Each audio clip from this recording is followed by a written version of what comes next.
વડોદરા શહેરમાં election ward number 8 માં આવેલ ખોડિયાર સોસાયટી ખાતે છેલ્લા ઘણા સમયથી પીવાના દૂષિત પાણીના સમસ્યાને લઈને આજે સ્થાનિકોએ ચૂંટણી બહિષ્કાર સાથે વિરોધ નોંધાવ્યો હતો। વડોદરા શહેરના સત્તાધીશો વહીવટીતંત્ર દ્વારા શહેરને વિકાસના નામે સિમેન્ટ કોન્ક્રીટના જંગલમાં ફેરવી દીધું છે। ચોમાસાનું પાણી જમીનમાં ઉતરતું નથી અને વિશ્વામિત્રી નદી વિસ્તારમાં દબાણોને લઈને તંત્રના પાપે પૂરની સ્થિતિ ઊભી થાય છે। હાલના શાસકો દ્વારા પાણીના નવીન સ્ત્રોત ઊભા કર્યા નથી। શહેરના કેટલાક તળાવનું પણ પુરાણ થયું છે। પરિણામે શહેરમાં પાણીના પ્રશ્નોથી લોકો પરેશાન છે। હવે ઉનાળાની શરૂઆત થઈ છે અને વિવિધ વિસ્તારોમાં પાણીની સમસ્યાને લઈ લોકો તંત્ર સામે રોષ પ્રગટ કરી રહ્યા છે। વડોદરા મહાનગરપાલિકાના નગરસેવકો સિક્કિમના પ્રવાસ જઈને પ્રજાના પૈસા વેડફાટ કરી રહ્યા છે, ત્યારે સ્થાનિકો શુદ્ધ અને પૂરતા પ્રેશરથી પાણીની પ્રાથમિક સગવડતા માટે તંત્ર પાસે અપેક્ષા રાખી બેઠા છે। પ્રજાના પૈસે પ્રવાસ કરતા નગરસેવકોએ લોકોની પીવાના પાણીની સમસ્યા દૂર કરવી જોઈએ તેવું નગરજનો ઈચ્છી રહ્યા છે। ઇલેક્શન વોર્ડ નંબર 8માં આવેલ ખોડિયાર સોસાયટીમાં છેલ્લા ઘણા સમયથી પીવાના પાણીની સમસ્યાથી લોકો પરેશાની અનુભવી રહ્યા છે। લોકોના ઘરોમાં પૂરતા પ્રેશરથી પાણી આવતું નથી, જે આવે છે તે દૂષિત છે। લોકોને આરોગ્યના પ્રશ્નો નિર્માણ થયા છે। છેલ્લા 6 મહિનાથી સ્થાનિકો, ધારાસભ્ય અને સ્થાનિક કાઉન્સિલરોને રજૂઆત કરી રહ્યા છે, પણ પરિણામ આવતું જ નથી। દૂષિત પાણીની સમસ્યાથી પરેશાન લોકોએ બેનર લઈ દેખાવો કર્યા હતા। લોકોએ ચૂંટણીના બહિષ્કાર કરતા બેનર સાથે નારાજગી દર્શાવી હતી।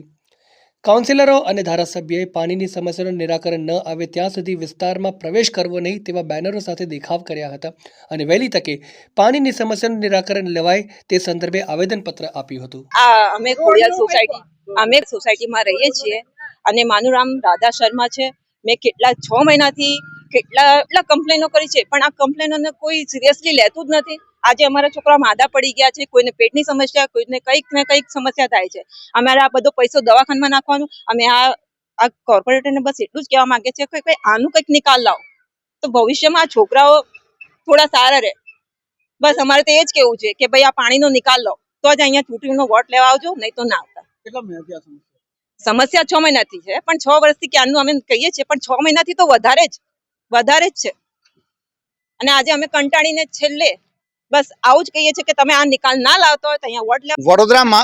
વડોદરા મહાનગરપાલિકાના ઇલેક્શન વોર્ડ નંબર 8 ની વાત કરવામાં આવે તો એમાં આવેલી ખોડિયાર સોસાયટીમાં છેલ્લા 6 મહિનાથી ગટરનું પાણી પીવાના પાણી સાથે મિક્સ થઈને પીવાના પાણી સાથે આવ્યું છે। ત્યારે સ્થાનિક લોકોએ વારંવાર ચૂંટાયેલા પ્રતિનિધિઓને એટલે કે કોર્પોરેટર અને ધારાસભ્યશ્રીને વારંવાર રજૂઆત કરી છે, તેમ છતાં અહીંનું કોઈ પણ નિરાકરણ નથી આવ્યું।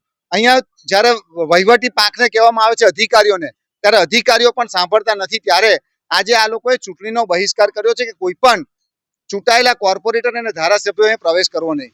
મારે દુઃખ સાથે કહેવું પડે છે કે એ લોકોને સિક્કિમ જવાનો ટાઈમ છે, પરંતુ અહીંયા પ્રજાની મુશ્કેલીઓ સાંભળવાનો ટાઈમ નથી। આજે 22 લાખ રૂપિયા ખર્ચી અને તમે સિક્કિમની જે પ્રવાસે ઉપડી ગયા છો, એના કરતા જો એ 22 લાખ રૂપિયા આવા ગરીબ અને મધ્યમ વર્ગને આવી સોસાયટીમાં જો નાખ્યા હોત તો આજે લોકોને પીવાનું ચોખ્ખું પાણી મળ્યું હોત। આજે અમારે વિરોધ એટલા માટે કરવો પડ્યો છે, આ સ્થાનિક લોકો વિરોધ કર્યો છે કે ભાઈ કોઈ પણ હિસાબે અમને ચોખ્ખું પીવાનું પાણી મળવું જોઈએ।